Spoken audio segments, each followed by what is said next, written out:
Bismillahirrahmanirrahim. Assalamualaikum warahmatullahi wabarakatuh. Waalaikumsalam warahmatullahi wabarakatuh. Alhamdulillahirabbil alamin wa bihi nasta'in wa ala umuri dunya waddin wassalatu wassalamu ala asrofil anbiya'i wal mursalin wa ala alihi wa sahbihi ajmain. Amma ba'du. Saya selaku pembawa acara akan membacakan susunan acara pada hari ini. Yang pertama pembukaan, yang kedua tilawah dan sari tilawah, yang ketiga tausiah, yang keempat doa, dan yang terakhir penutup. Baiklah, marilah kita mulai acara pada hari ini dengan membaca basmalah. Bismillahirrahmanirrahim. Selanjutnya yaitu tilawah dan sari tilawah yang akan dibacakan oleh Fitri Magfiro dan Siti Atiyah. Kepadanya dipersilakan. Assalamualaikum warahmatullahi wabarakatuh.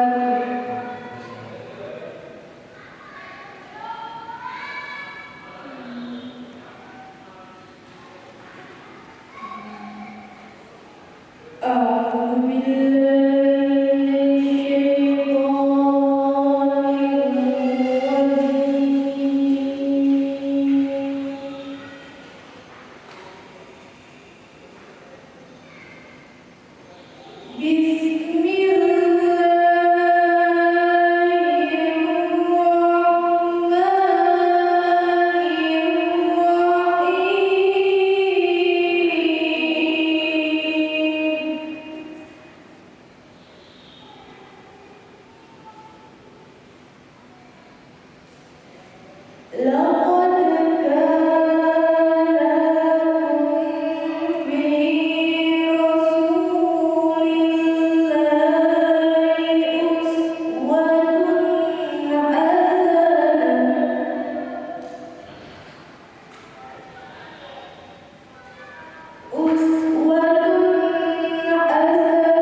Artinya, aku berlindung kepada Allah dari godaan syaitan yang terkutuk dengan menyebut nama Allah yang Maha Pengasih lagi Maha Penyayang.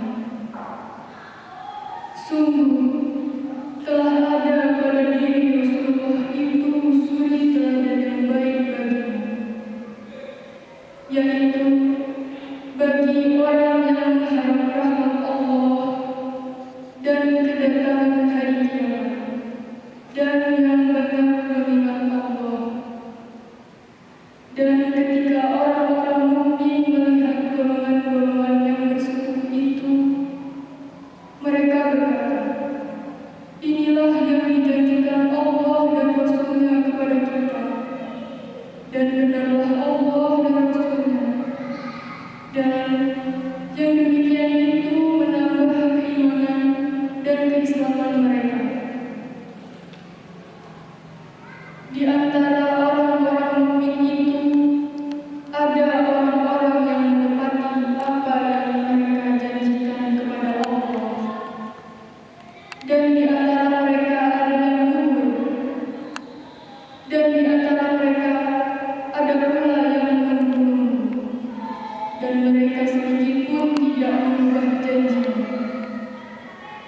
agar Allah memberikan balasan kepada orang-orang yang benar itu karena kebenarannya, dan mengazab orang munafik jika dia kehendaki, atau menerima taubat mereka. Sungguh Allah Maha Pengampun, Maha Penyayang. Maha benar Allah dengan segala firman-Nya. Quran Surat Al-Ahzab ayat 21 sampai 24. Wassalamualaikum warahmatullahi wabarakatuh.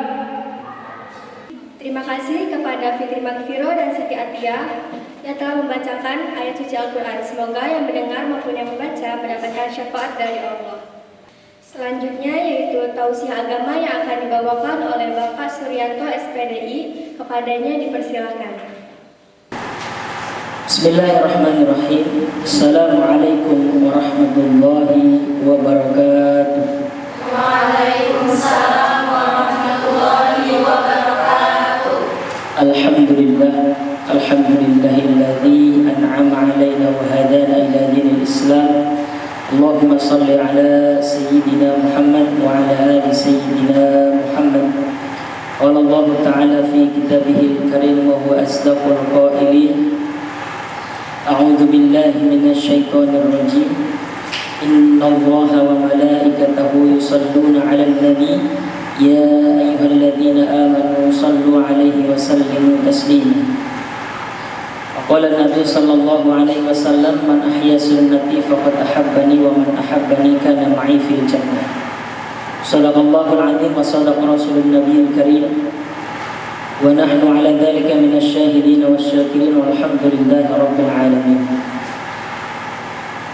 Para jamaah yang dimuliakan Allah Subhanahu wa taala, hadratul mukarram wal muhtaram, kepada pengurus Rohis Al Faruq SMKN Negeri 1 Kota Serang, dama umrukum fi ta'atillah. Semoga kalian semuanya dipanjangkan umurnya oleh Allah Subhanahu wa taala dalam ketaatan kepada Allah Subhanahu wa taala.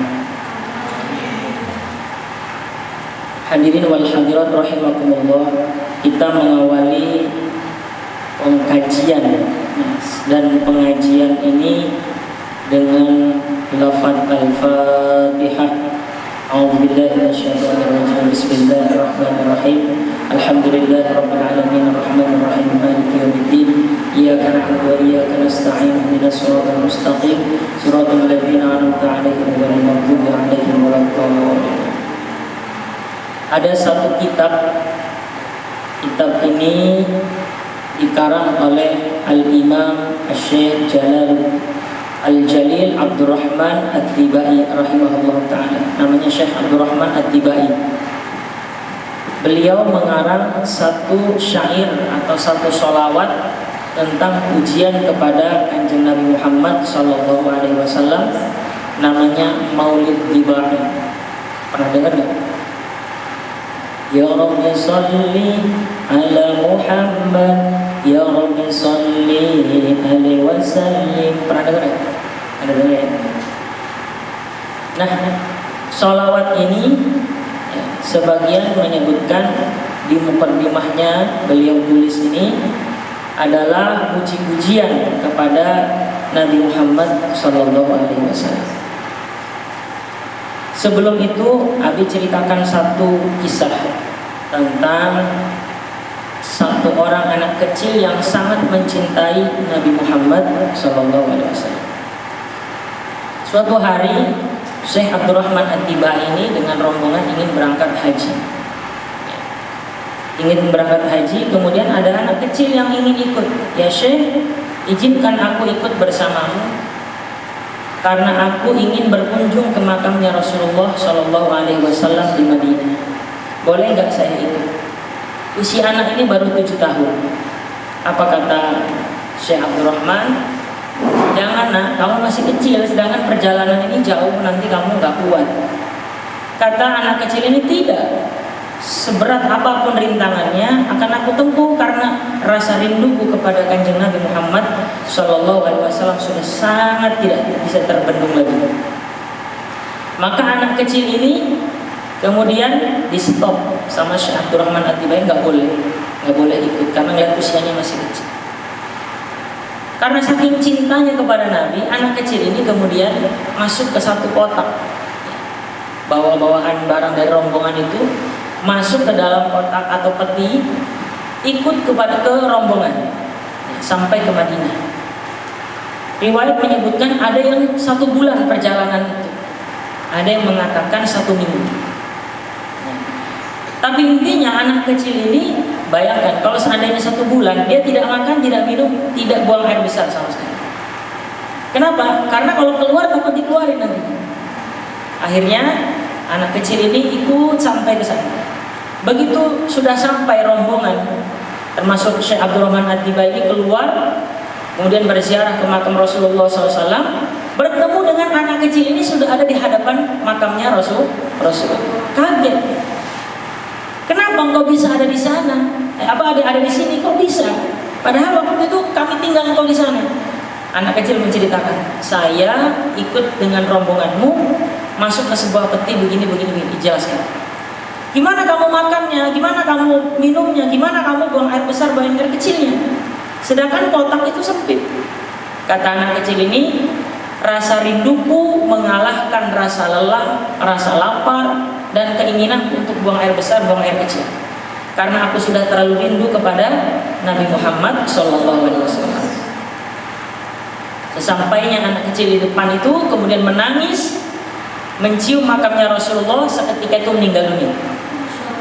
Anak kecil ini meninggal dunia. Allahumma sholli ala sayyidina Muhammad. Lalu ketika sudah meninggal, peraturan di Madinah itu tidak boleh orang yang luar Madinah dikuburkan di Madinah. Akhirnya dikuburkan di perbatasan. Jadi tidak masuk ke kuburannya orang-orang Madinah, karena dia orang luar Madinah, dikuburkan di luar. Singkat cerita, beberapa tahun kemudian berangkat lagi Syekh Abdurrahman At-Tibai, berangkat Madinah, ingin berziarah lagi ke makamnya Rasulullah SAW. Ternyata kuburan yang Syekh Abdurrahman itu melihat, artinya ikut menguburkan. Begitu ke sana, ternyata kuburan itu sudah mendekat ke kuburannya Rasulullah SAW. Bayangkan, orang yang sangat mencintai Nabi, hidupnya ia korbankan untuk bertemu dengan Nabi, sudah meninggal pun tidak mau dipisahkan dengan Nabi SAW. Maka Syekh Abdurrahman At-Tibai menulis syair ya di dalam kitab ini, kitab Maulid At-Tibai, yang biasanya ketika Maulid Nabi dibacakan. Ada lagi Maulid Al-Barzanji dan lain sebagainya. Kita bahas yang satu dulu. Bismillahirrahmanirrahim. Ya Rabbi salli ala Muhammad, Ya Rabbi salli alaihi wasallam. Ya Rabbi, wahai Tuhanku, salli ala Muhammad, salawat atas kanjeng Nabi Muhammad. Penyebutan kata Muhammad biasa kalian ada sebut Sayyidina Muhammad atau ada yang Allahumma sholli ala Muhammad. Kita tidak mempermasalahkan kata Sayyidina atau langsung Allahumma sholli ala Muhammad. Kalau diajarkannya memang tidak pakai Sayyidina. Kenapa kita pakai Sayyidina? Sayyid itu artinya tuan. Sayyidina, tuan kita. Misal Pak Ian dipanggilnya Ian sama kalian, dusun nggak? Dusun kan? Maka dipanggilnya Bapak, Pak Ian. Nah, kita baca Allahumma sholli ala Muhammad. Nah, panggil namanya saja. Kalaupun memang secara tekstualnya seperti itu. Tapi sebagai pemuliaan kita menggunakan kata Sayyidina. Allahumma sholli ala Sayyidina, Tuhan kami. Kalau perempuan Sayyidati. Nah, kalau nyonya kami atau jamaknya Sayyidatina. Misal Sayyidatina Hawa, Sayyidatina Aisyah, Sayyidatina Khadijah dan sebagainya. Ya. Kalau sahabat laki-laki radhiyallahu anhu, kalau sahabat perempuan namanya radhiyallahu anha. Domira begitu. Ya Rabbi sholli alaihi wasallim. Wahai Tuhanku, selamatan atau sholawat bagi kanjeng Nabi Muhammad SAW. Ya Rabbi ballighul wasilah. Wahai Tuhanku, ballighul wasilah. Sampaikan salam keselamatan, wasilah dan derajat yang tinggi bagi Nabi Muhammad. Nabi Muhammad itu sudah derajatnya tinggi. Kenapa kita harus baca sholawat sama Nabi? Sholawat itu kan keselamatan. Kalau kita baca sholawat berarti mendoakan Nabi Muhammad selamat. Memangnya Nabi Muhammad nggak selamat? Kita sholawat itu justru sebenarnya balik ke sama kita lagi. Allahumma sholli ala Sayyidina Muhammad. Kita sedang mendoakan Nabi Muhammad mudah-mudahan selamat. Nabi Muhammad mah sudah maksum. Maksum itu terbebas dari dosa dan sudah pasti beliau ada di surga. Karena surga itu diciptakan dari, udah tahu belum? Di kitab namanya Daqaiqul Akhbar. Di kitab Daqaiqul Akhbar diceritakan bahwa dari cucuran keringat Nabi Muhammad SAW, ketika pertama kali diciptakannya nur cahaya Nabi Muhammad, kemudian didekatkan kata cahayanya ini, cahaya Nabi Muhammad, dimasukkan ke dalam sebuah kingdil, wadah yang terbuat dari intan permata jamrud lu'lu yang sangat berkilau-kilau. Kemudian cahaya ini berkata, kayaknya saya ini paling ganteng, saya ini paling hebat, kata cahaya ini, kata nur Nabi Muhammad. Lalu kata Allah Subhanahu wa taala, enggak, aku yang paling hebat, aku yang paling ganteng. Lalu beristighfar. Ya. Beristighfar Nabi Muhammad SAW, cahaya Nabi Muhammad SAW ini sujud kepada Allah Subhanahu wa taala memohon ampun karena mengakui lebih hebat. Karena saking takutnya maka mengucurlah keringat dari cahaya Nabi Muhammad ini 6 tetesan. Ya, 6 tetesan. Tetesan pertama yang nanti dijadikan Abu Bakar As-Siddiq. Ruhnya Abu Bakar As-Siddiq itu awal mulanya dari keringatnya Nabi Muhammad. Tetesan yang kedua nanti bakal diciptakan Umar bin Khattab. Tetesan ketiga diciptakan Utsman bin Affan. Tetesan keempat diciptakan Ali bin Abi Thalib. Tetesan kelima diciptakan bunga Zahra. Apa maksud Zahra itu, Bi? Lambang cinta. Jadi orang yang punya rasa cinta di dalam hatinya itu semuanya dari tetesan keringatnya Nabi Muhammad SAW. Makanya cinta itu bebas. Orang mencintai siapapun boleh. Dan cinta itu tidak bisa dipaksa. Biarkan cinta itu mengalir mengikuti arus cinta. Sampai ia menambatkan hatinya kepada orang yang dicintai.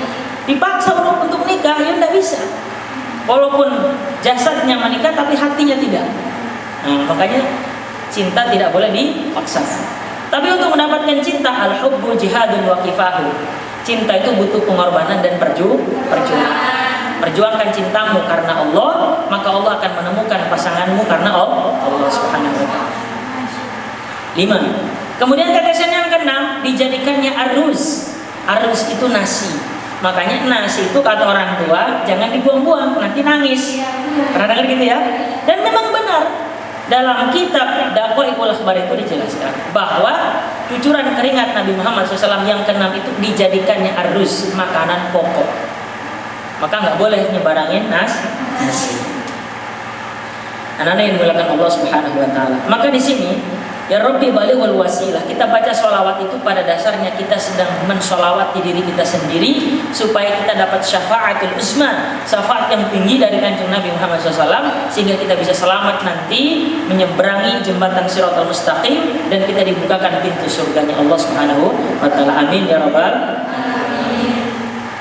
Ya Rabbi khussahu bil fadilah. Ya Tuhanku, berikan kekhususan bil fadilah dengan keutamaan-keutamaan. Ya Rabbi warḍa 'anis sahabah, dan juga ya Allah tolong ridhoi para sahabat Nabi. Sahabat Nabi itu siapa? Abu Bakar, Umar, Utsman, Ali, dan sahabat-sahabat yang lainnya. Sahabat itu syaratnya paling tidak 3 yang disebut sahabat itu. 1, beliau beriman kepada Nabi Muhammad. Yang kedua, hidup satu zaman dengan Nabi. 1 apa? 1 beriman kepada Nabi. Yang kedua, 1 zaman. Artinya apa? Hidup dengan zaman Nabi. Yang ketiga, bertemu dengan Nabi, ketemu langsung. Maka disebut sahabat. Karena ada yang hidupnya 1 zaman dengan Nabi tapi tidak beriman sama Nabi, tidak disebut sahabat. Abu Jahal, Abu Lahab hidupnya kan bareng sama Nabi tapi tidak beriman, maka tidak disebut sahabat. Ada sahabat yang hidupnya sejaman dengan Nabi, kemudian beriman dengan Nabi tapi tidak bertemu, tidak pernah ketemu. Siapa contohnya? Contohnya siapa? Ada sahabat Nabi namanya Uwais Al-Qarni. Uwais Al-Qarni anak yang sangat berbakti kepada ibunya. Saking berbaktinya kepada ibunya, ibunya sudah tua, ya, ingin berangkat haji. Akhirnya dia latihan naik turun gunung bawa kambing. Untuk apa? Supaya Allahumma sholli ala Muhammad. Supaya dia latihan membawa ibunya mengelilingi Ka'bah. Jadi jalan kaki digendong ibunya itu. Sampai pergi ke pasar digendong dibawa-bawa. Lalu orang-orang nanya, siapa itu? Itu dagingnya dijual nggak? Sembarangan ini ibu saya. Dimasukin ke bakul karena udah nggak kuat. Berbisik, wahai anakku, saya ini ibu pengen berangkat haji. Digendong sama Uwais Al-Qarni. Tapi tidak hanya itu. Uwais Al-Qarni sangat rindu bertemu dengan Nabi Muhammad sallallahu alaihi wasallam. Cuma saat itu ketika datang ke Madinah, Rasulullah saat itu sedang tidak ada, sedang berperang. Nggak ketemu sama Nabi. Mendengar Rasulullah dilempari batu, kemudian gigi geraham jebol. Ya. Akhirnya Uwais Al-Qarni mendengar berita, karena saking cintanya sama Nabi, diambil batu kemudian dipatahkan giginya. Kata orang-orang, kamu gila, wahai Uwais Al-Qarni, kenapa kamu berbuat demikian? Aku mencintai ke Rasulullah Sallallahu Alaihi Wasallam dan aku dengar Rasulullah giginya patah. Mana mungkin aku orang yang paling mencintai, aku yang mencintai Rasulullah tidak bisa seperti beliau. Biarkan aku seperti beliau, merasakan penderitaan beliau. Itu orang yang mencintai. Luar biasa. Allahumma sholli ala sayyidina Muhammad. Nah, Uwais Al-Qarni sebagian pendapat ulama mengatakan tidak termasuk sahabat karena tidak memenuhi kriteria yang ketiga tadi. Tidak pernah bertemu Nabi. Tapi ada sahabat yang lain mengatakan termasuk sahabat. Maka sebelum meninggal Rasulullah itu wasiat nanti kepada Abu Bakar, Umar, Utsman dan Ali, nanti kalau ada musim haji akan ada orang yang datang dari negeri Yaman, nanti di sana kamu mintalah doa di sana supaya kamu masuk surga. Bayangkan, ada orang Abu Bakar, Umar, Utsman, Ali itu udah dijamin masuk surga. Tapi apa jawaban Rasulullah? Coba kamu nanti ada orang yang nanti dari Yaman, nanti kamu minta doa sama dia. Supaya apa? Supaya masuk surga, diampuni dosa-dosanya. Abu Bakar, Umar dia penasaran siapa orang itu. Setiap musim haji Abu Bakar nungguin mana yang ditunjukkan sama Rasulullah. Ciri-cirinya begini-begini, nggak ketemu. Sampai meninggal Abu Bakar As-Siddiq nggak ketemu. Zamannya Umar nunggu baru ketemu. Siapa anda? Oh, saya Uwais Al-Qarni. Oh iya, doakan saya supaya masuk surga. Doakan saya supaya diampuni dosa-dosa saya sama Allah Subhanahu wa taala. Kata Uwais Al-Qarni, salah. Lo ente kan khulafaur rasyidin, ente Amirul Mukminin. Engkau adalah pemimpinnya umat ini. Kenapa kau minta doa kepada saya? Sebagaimana Rasulullah Shallallahu alaihi wasallam kemudian mengamanahkan, kalau engkau datang mintakan doa kepadaku. Maka didoakan oleh Uwais Al-Qarni. Kenapa saking istimewanya Uwais Al-Qarni? Karena beliau sangat-sangat berbakti kepada orang tua. Dan yang kedua, beliau sangat-sangat mencintai Nabi Muhammad sallallahu alaihi wasallam.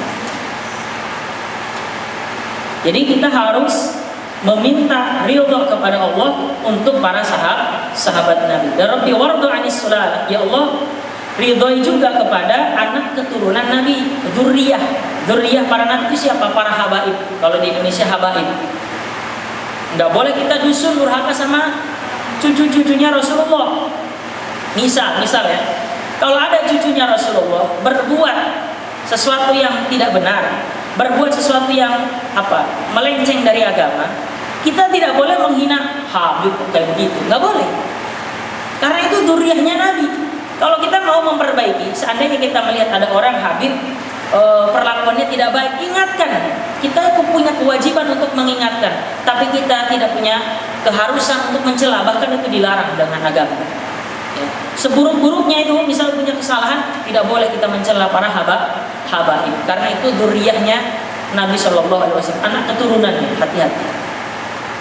Ya Rabbi warda 'anil masyayikh, ya Allah ridhoi juga kepada para syekh, para guru-guru kita. Ya Rabbi farham walidina, ya Allah muliakan juga kedua orang tua kami. Ya Rabbi warhamna jami'an, ya Allah rahmati kami, sayangi kami jami'an kepada semua orang-orang muslim. Ya Rabbi warham kullal muslim. Ya Rabbi waghfir li kulli mudhnib, ya Allah ampuni semua dosa orang-orang yang berdosa. Ya Rabbi la taqtu' rajana, wahai Allah jangan putus rajana, harapan kami. Ya.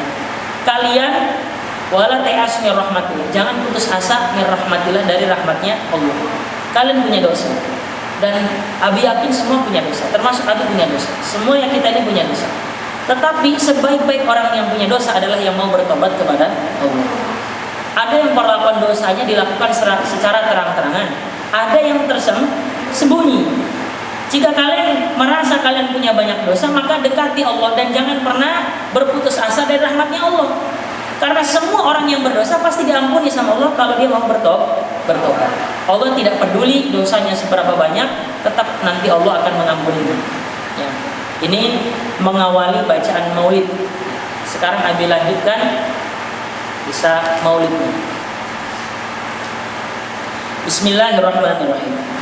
Alhamdulillahil qawiyil ghalib, al-waliyul talib, al-ba'idil warisil manihis salim. Alhamdulillah, segala puji bagi Allah al-qawiyil ghalib, yang maha kuat dan maha perkasa, al-waliyul talib, yang maha melindungi dan yang maha menuntut. Kalian nanti akan dituntut oleh Allah. Allah akan meminta pertanggungjawabannya. Semua yang Allah kasih akan diminta pertanggungjawabannya. Al-yauma nakhtimu ala afwahihim wa tukallimuna aydihim wa tashhadu arjuluhum bima kanu yaksibun. Perasaan sering baca itu? Apa itu? Yasin. Tahu artinya? Enggak. Ya. Pada hari di mana mulut kita dikunci dan tangan serta kaki kita jadi saksi. Di mana itu? Di akhirat nanti. Diminta pertanggungjawabannya. Ente disumpah sebagai anggota rohis harus mentaati peraturan, semua peraturan yang ada di rohis. Gak boleh pacaran, gak boleh apalagi itu. Taat sama Allah, taat sama Rasul, taat sama pemimpin dan lain sebagainya. Nah itu harus dipatuhi. Termasuk kegiatan-kegiatan harus tetap dilakukan karena itu program kerja. Artinya nanti semua tanggung jawab itu akan dituntut oleh Allah nanti. Kullukum ra'in wa kullukum mas'ulin an ru'yatihi. Setiap dari kita ini pemimpin dan setiap pemimpin akan diminta pertanggungjawabannya. Al-ba'isil warisil manihis salim.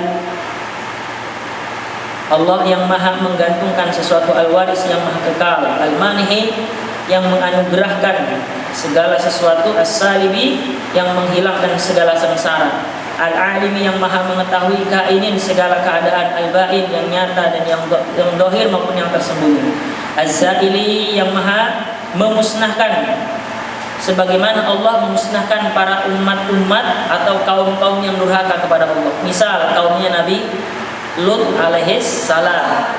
Nabi Lut alaihi salam punya kaum namanya kaum Sodom. Karena durhaka kepada Allah, maka Allah menurunkan azabnya berupa hujan batu. Maka kaum Sodom itu disiksa, dihinakan di dunia dan juga di akhirat. Termasuk tanda kutip istrinya Nabi Lut alaihissalam sendiri. jadi istrinya Nabi tidak ada jaminan. Artinya apa? Kalau tidak beriman kepada Allah ya tetap diberikan azab. Atau Kan'an, anaknya Nabi Nuh alaihissalam, meskipun anaknya Nabi tidak ada jaminan. Ya. Atau suaminya orang yang soleha. Nah, satu siapa? Asia yang punya suami Fir'aun.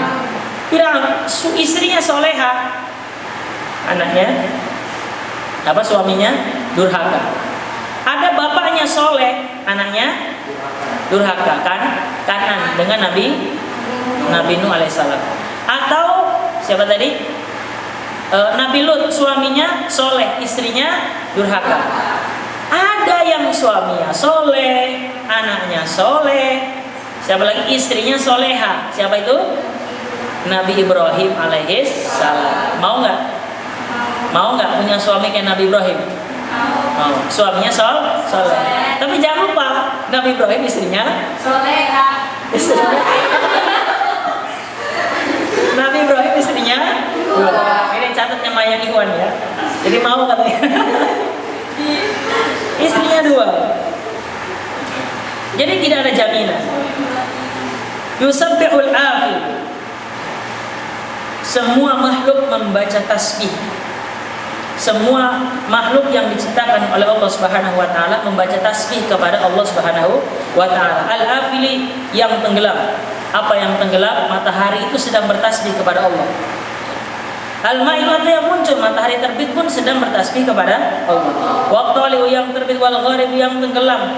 Wa yuwahhidun natiq, atau yang mengesahkan natik, makhluk yang berbicara, makhluk yang somtu, yang diam, semua bertasbih kepada Allah Subhanahu wa ta'ala. Tadi percepat, sudah nggak nyaman. Ini belum apa-apa yang masih panjang. Masuk kepada ciri-ciri bagaimana Nabi Muhammad SAW.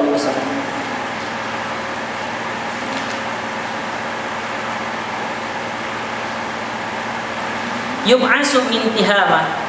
Beliau ini diutus oleh Allah Subhanahu wa taala di kaum Makkatul Mukarramah baina yadayil qiyamah, yang diutus pada akhir zaman. Fi dhahrihi, di punggungnya Kanjeng Nabi, alamatun tudhillul ghamamah, ada satu tanda kenabian. Di punggungnya Nabi Muhammad SAW sebelah kanan itu ada tulisan Muhammad Rasulullah Sallallahu Alaihi Wasallam. Ada stempel, diceplok. Dan stempel kenabian, tandanya Nabi Muhammad SAW. Ketika Nabi Muhammad lahir, itu ada api abadi namanya, yang disembah sama kaum Majusi, itu padam. Yang selama muncul dari pertama kali sampai dengan Nabi Muhammad lahir itu tidak pernah padam. Begitu Nabi Muhammad lahir, padam. Berhala-berhala yang ada di sekeliling Ka'bah, Lata, Uzza, Manat, Hubal, dan berhala-berhala kecil lainnya, semuanya roboh ketika Nabi Muhammad lahir. Kemudian apa? Ketika Nabi Muhammad lahir, ciri-ciri yang ada di kitab Zabur, kitab Taurat, kitab Injil, semuanya ada ciri-ciri tersebut kepada Kanjeng Nabi Muhammad SAW. Maka orang-orang Nasrani, termasuk dalamnya orang-orang Bani Israel, tidak mau kalau Nabi utusannya itu dari golongan luar. Kenapa nggak dari Bani Israel? Karena di Bani Israel itu nabinya, deretan nabinya paling banyak diturunkan di Bani Israel, kaumnya Nabi Musa ya. Tapi kenapa nabi yang terakhirnya, nabi utusannya paling bagusnya nabi atau khatamul anbiya, penutup para nabinya, kok dari kalangan bangsa Arab yang hidupnya orang Arab itu nomaden, pindah-pindah? Mereka tidak terima. Tapi dibuktikan bahwa nasabnya Rasulullah SAW itu sebenarnya bersambung kepada Nabi Ibrahim alaihissalam, dari jalurnya Nabi Ismail. Sedangkan Nabi Ishak itu keturunan dari kesananya Bani Israel, gitu ya. Jadi Nabi Muhammad juga termasuk keturunannya Nabi Ibrahim. Maka Nabi Muhammad itu dari yang suci. Maka bohong kalau ada yang bilang bapak ibunya Nabi Muhammad masuk neraka. Kurang ajar, mulut kurang ajar orang. Kalau ada ustadz, sampai ustadz ngomong bapak ibunya Nabi Muhammad masuk neraka, bayangkan, sedih nggak? Anggap aja kalian ada yang ngomong bapak ibu kamu tuh ke neraka, sedih nggak? Sedih kan? Apalagi ini Kanjeng Nabi Muhammad SAW. Ini Abi cerita, Nabi Isa alaihissalam sudah wafat, ya. Kemudian Nabi Muhammad belum lahir. Ada yang namanya yaumil fatrah, kekosongan wahyu. Jadi nggak ada wahyu turun nih, nggak ada nabi. Karena Nabi Isa sudah diangkat, sudah diangkat oleh Allah, tetapi Nabi Muhammad belum lahir. Nah, disinilah orang-orang soleh muncul. Ya, ada Ashabul Kahfi, ada Ashabul Ukhdud dan lain sebagainya. Kisah Ashabul Kahfi panjang lebar. Makanya kalau ngaji sama Nabi 5 jam baru sedikit tuntas. Ya. Tetapi Nabi Muhammad belum lahir, maka ketika Nabi Muhammad lahir, ciri-cirinya banyak. Salah satunya apa? Salah satunya apa? Nabi Muhammad SAW ketika dilahirkan langsung bersujud kepada Allah. Ketika dilahirkan sudah disunat. Nah, jadi kalau laki-laki itu dilahirkan sudah disunat, nah itu seperti Rasulullah SAW.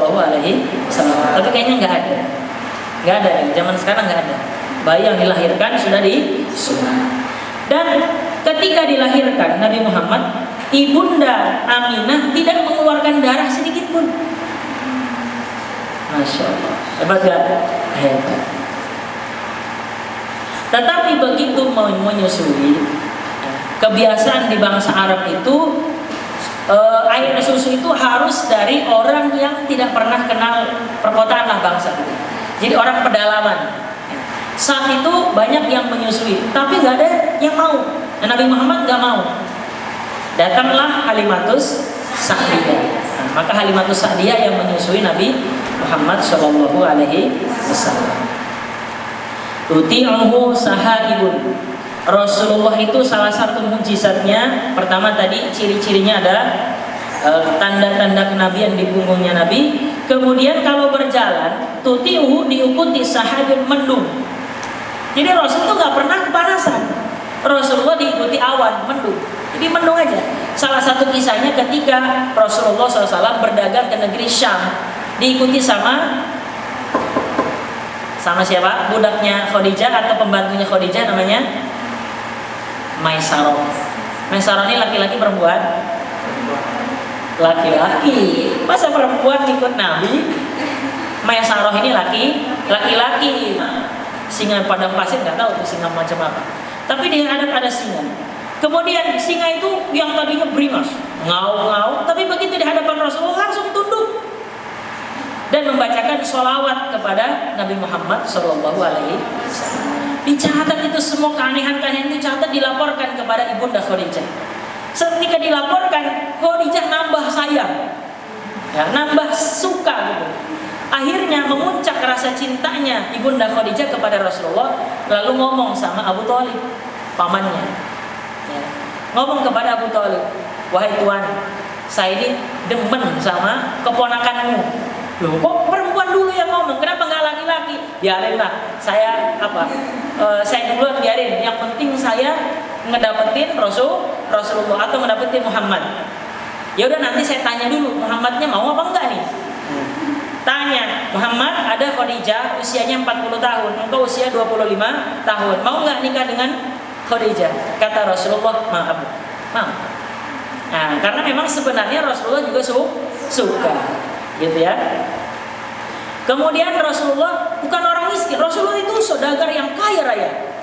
Untuk melamar ibunda Khadijah, beliau menjual unta ahmar, unta merah, 100 ekor unta. 100 ekor unta. Yang satu unta itu harganya hampir 10 jutaan. Coba bayangkan, atau berapa juta gitu ya.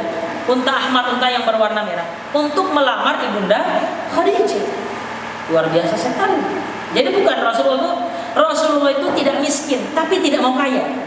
Catat itu ya. Rasulullah tidak miskin, cuma tidak mau kaya. Karena orang kaya itu banyak tuntutannya. Orang miskin itu tanya, harta kamu dapat dari mana, dibelanjain kemana, untuk apa? Boro-boro harta saya emang nggak ada, ya Allah. Ya udah, masuk surga. Orang kaya ditanya, hartamu kemana? Oh, kesini. Untuk apa? Oh, ini.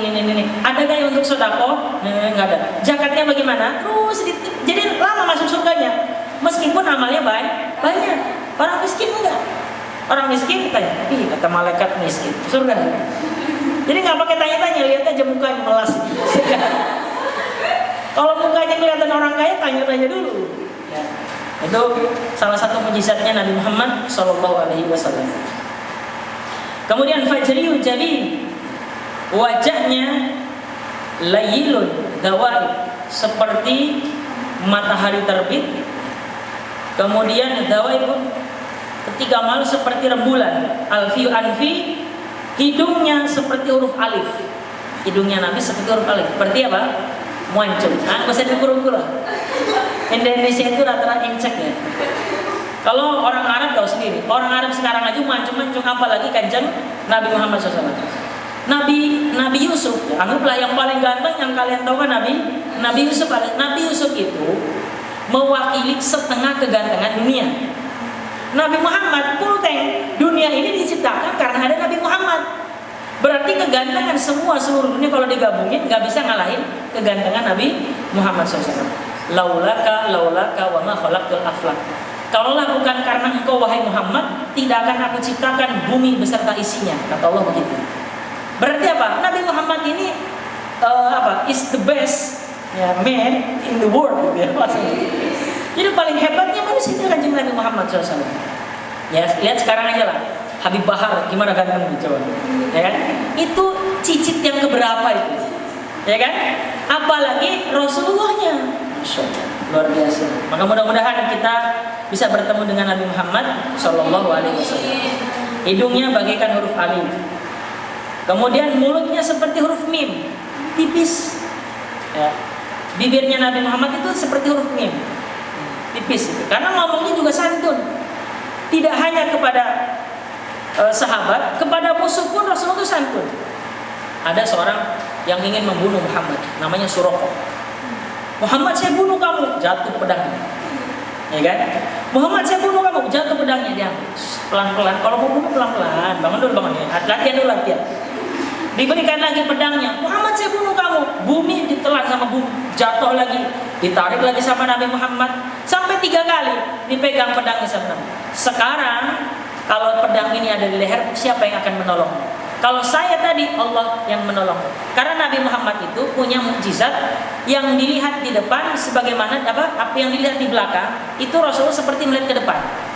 Jadi kalau Rasul ngadep ke sini, di belakang juga Rasul seperti melihat ke depan. Ya, jadi sama penglihatan Rasul di belakang, walaupun matanya di depan, tetap ngelihat ke belakang juga. Itu Rasulullah Shallallahu Alaihi Wasallam. Maka ketika Suraqah mau disabet, sadar Rasulullah balik badan, jatuh Suraqah. Karena tidak ada yang menolong, maka dia beriman kepada Allah SWT. Dia masuk Islam. Ini mujizatnya kanjeng Nabi Muhammad SAW. Kemudian ada sahabat. Karena Nabi Muhammad itu sangat luar biasa. Waktunya habis. Belum lagi. 1 jam lagi, oke. Nabi Muhammad SAW. Habib bercepat. Ada sahabat Nabi. Ketika sahabat Nabi itu Rasulullah dibekam. Rasulullah dibekam, keluar darah. Nah, kata Rasulullah, wahai sahabat, buang darah ini jauh-jauh, di mana orang tidak bisa menemukan, di mana orang tidak bisa melihat. Akhirnya dibuang sama sahabat ini. Mana dibuangnya ini? Di mana orang bisa ngelihat? Di mana? Mikir-mikir, sayang betul kalau dibuang cuma-cuma. Akhirnya apa? Diminum darahnya oleh sahabat ini. Diminum habis.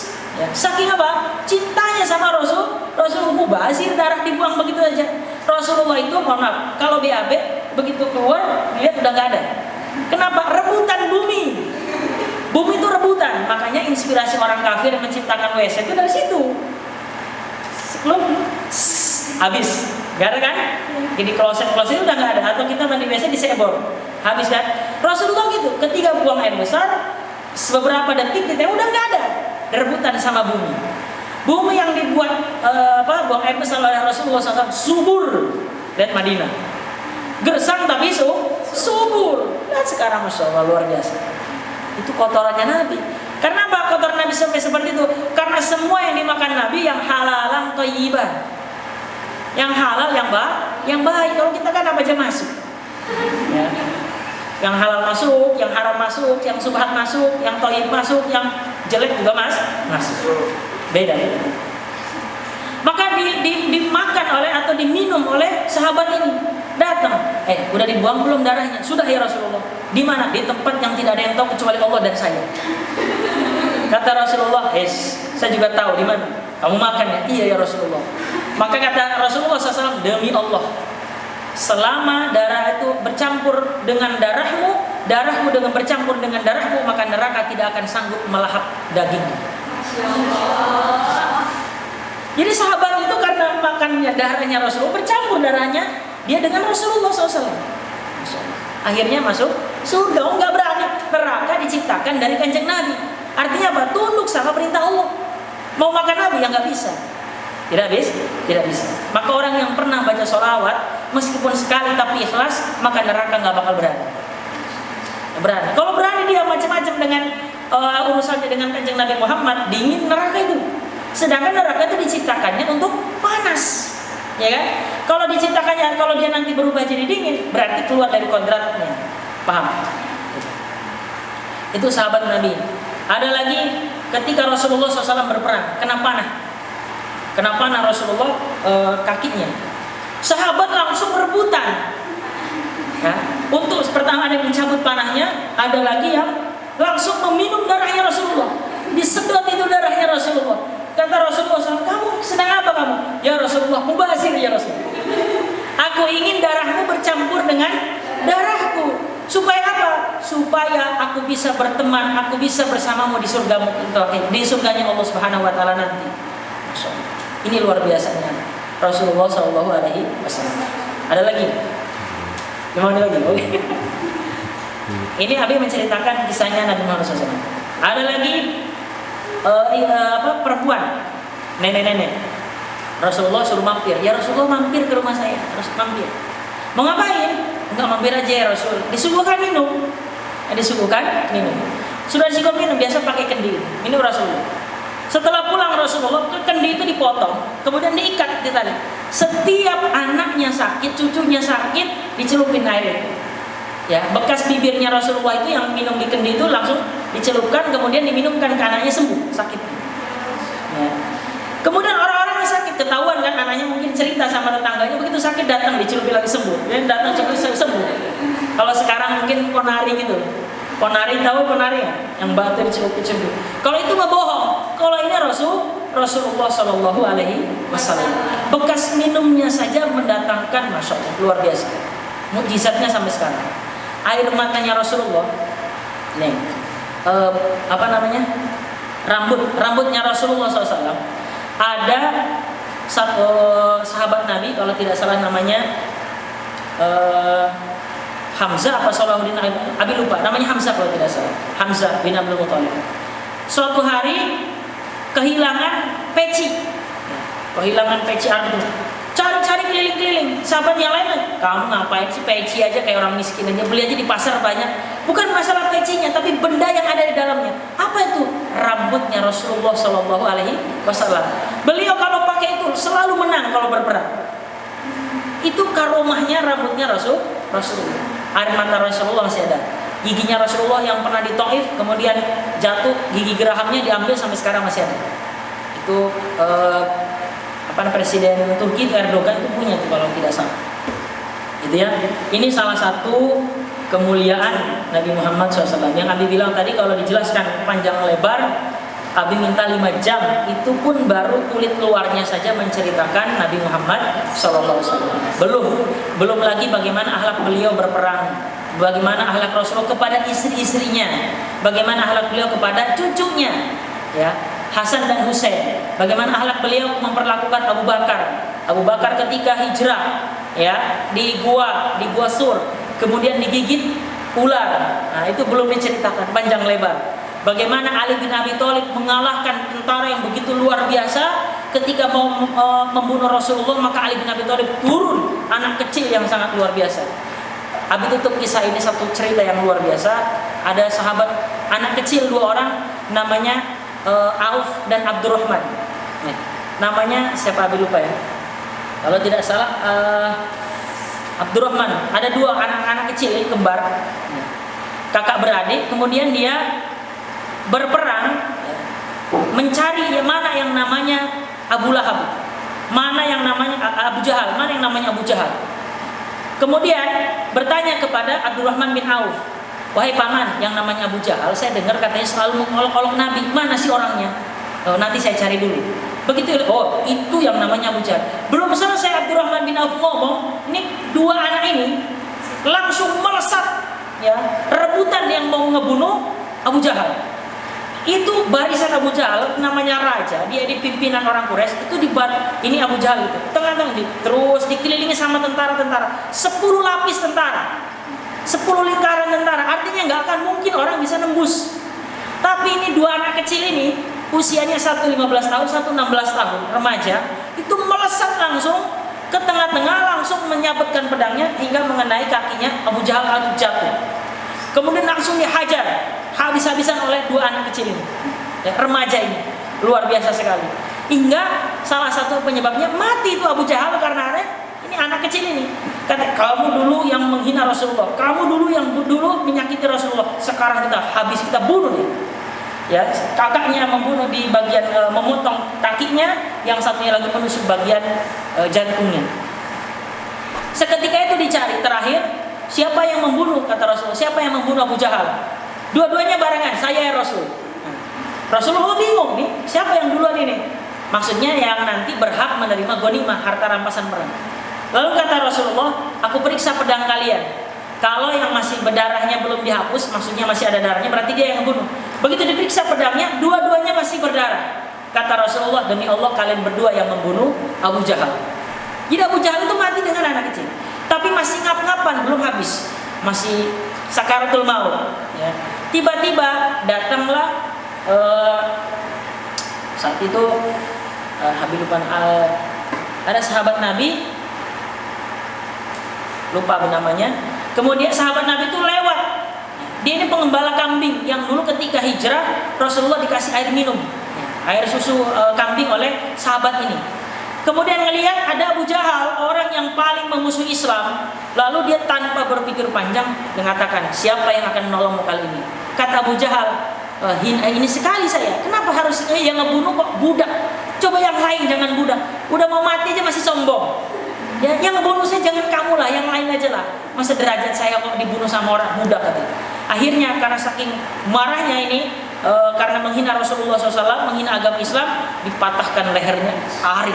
Dia bawa ke hadapan Rasulullah SAW, dilemparkan di hadapan Rasul. Ini ya Rasul, manusia terkutuk. Kata Rasulullah, Fir'aunnya zaman ini adalah Abu Jahal. Fir'aunnya zaman Nabi Musa, Fir'aun. Nah, Fir'aunnya zaman ini adalah Abu Jahal. Anak-anak yang dimuliakan Allah Subhanahu wa Ta'ala, sekali lagi kalau menceritakan kisah Nabi Muhammad SAW tidak akan ada habisnya. Kasih Abi waktu 5 jam, baru Abi ceritakan kulit luarnya, 5 jam lagi kulit dalamnya, 5 jam lagi baru kulit luar, kulit terlalu dalamnya, gitu ya. Insya Allah sedikit, mudah-mudahan kita mengadakan kegiatan ini, mudah-mudahan dicatat oleh Allah Subhanahu wa Ta'ala sebagai bentuk rasa cinta kita kepada Nabi Muhammad Sallallahu Alaihi Wasallam, dan mudah-mudahan kita termasuk umat-umatnya yang mencintai beliau, dan mudah-mudahan kita dikumpulkan bersama Rasulullah Sallallahu Alaihi Wasallam, dan mudah-mudahan kita dipertemukan untuk melihat wajahnya Rasulullah Sallallahu Alaihi Wasallam. Mudah-mudahan kita ini termasuk umatnya yang mencintai Nabi Muhammad Sallallahu Alaihi Wasallam. Allahumma salli ala Sayyidina Muhammad wa ala ali Sayyidina Muhammad. Tubu ila Allah bi dzikril maut. Wassalamualaikum warahmatullahi wabarakatuh. Terima kasih kepada Bapak Suryanto SPDI yang telah menyampaikan tausiahnya. Semoga apa yang disampaikan dapat bermanfaat bagi kita semua. Selanjutnya yaitu doa yang akan dipimpin oleh Bapak Mahmudi SPDI, kepadanya dipersilahkan. Bismillahirrahmanirrahim. Assalamualaikum warahmatullahi wabarakatuh. Kepada bapak-bapak, ibu-ibu, kepada anak-anakku sekalian semuanya, marilah kita bersama-sama berdoa, memanjatkan ataupun memohon kepada Allah Subhanahu wa Ta'ala, dan juga meminta syafaat kepada Rasulullah SAW.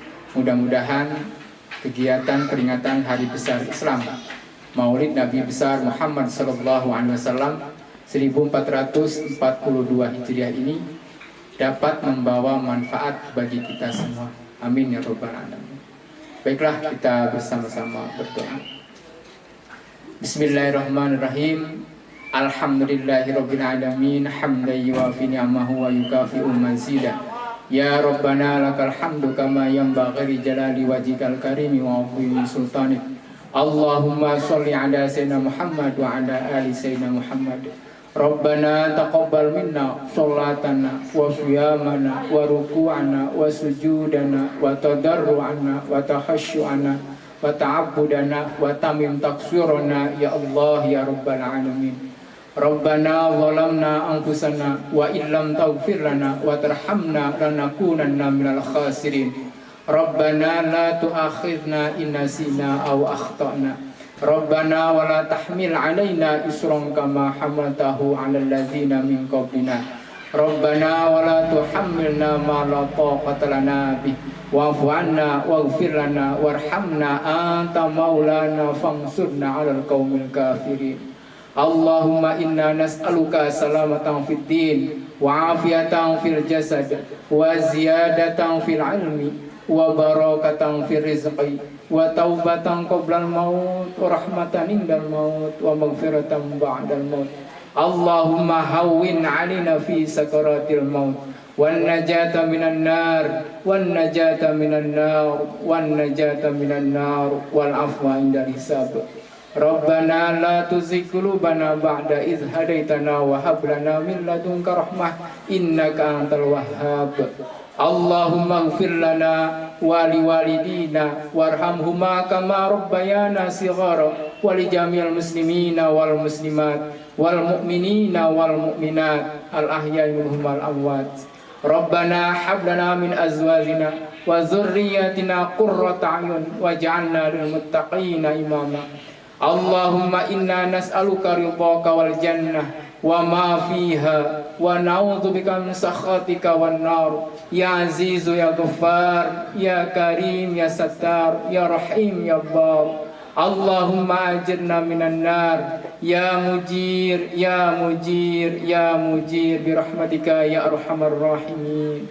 Ya Allah ya Tuhan kami, ampunilah dosa-dosa kami, dosa kedua orang tua kami, dosa putra-putri kami, dosa siswa-siswi kami, dosa saudara-saudara kami, dosa kaum muslimin wal muslimat. Ya Allah ya Tuhan kami, berikanlah kami kesehatan jasmani dan rohani. Ya Allah ya Tuhan kami, hindarilah kami dari kesulitan dan mara bahaya. Ya Allah ya Tuhan kami, tunaikanlah segala hajat kami. Ya Allah ya Tuhan kami, permudahkanlah segala apa yang menjadi tujuan kami. Rabbana atina fid dunya hasanah wa fil akhirati hasanah wa qina adzabannar. Bi fadlika subhana rabbika rabbil izzati amma yasifun wa salamun alal mursalin walhamdulillahi rabbil alamin. Terima kasih atas partisipasinya. Mudah-mudahan doa yang kita panjatkan senantiasa dikabulkan oleh Allah Subhanahu wa taala. Billahi taufiq wal hidayah wal inayah. Assalamualaikum warahmatullahi wabarakatuh. Terima kasih kepada Bapak Mahmudi SPDI yang telah memimpin doa. Saya selaku pembawa acara memohon maaf bila ada kesalahan kata yang disengaja maupun tidak disengaja, karena kesalahan datangnya hanya dari saya dan kebenaran datangnya hanya dari Allah. Sekian dan terima kasih. Wassalamualaikum warahmatullahi wabarakatuh. Waalaikumsalam.